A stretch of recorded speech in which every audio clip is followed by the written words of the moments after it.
السلام عليكم، اهلا وسهلا فيكم حبايبي، عاملين ايه؟ اللهم صل وسلم وبارك على سيدنا محمد وعلى اله وصحبه اجمعين. احنا طبعا حبينا نعمل حاجه حلوه كده اللي هي الجيلي. بصوا انا حبيت اوريه لكم بس طبعا ما لحقتش اصور، فالحمد لله.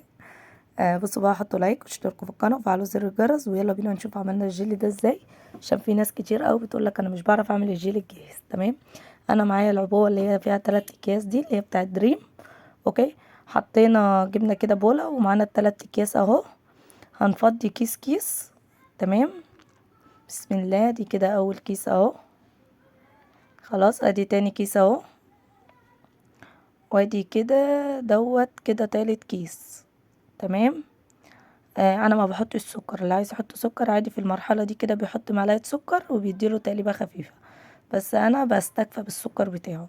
خلاص، انا هحط 3 كوبايات ميه سخنه بتغلي.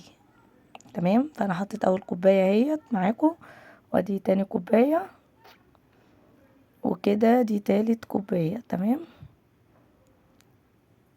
طبعا انتوا خلوا بالكم من المج ده، شوفوا شكله كويس عشان المج ده هيتكسر دلوقتي حالا.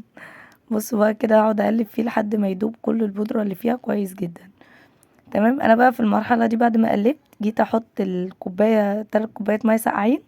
جيت احط اول كوباية ولقيت لك المج اتقسم نصين يعني الحمد لله ان هي جت في المج طبعا. فهتلاقوا المج اتغير اهو، بصوا المج اتكسر في الحتة دي عشان كده فصلت. فانا كده هحط 3 كوبايات ميه ساقعه.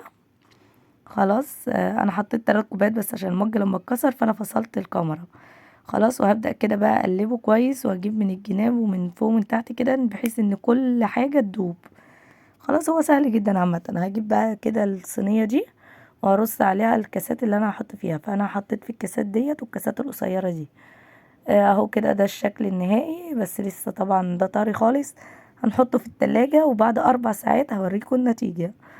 تمام. ابقوا معانا بقى. بص انا بقول لكم انا حطيت، هو عمل معايا 4 من الكبار و4 من الصغيرين، يعني عمل معايا 8.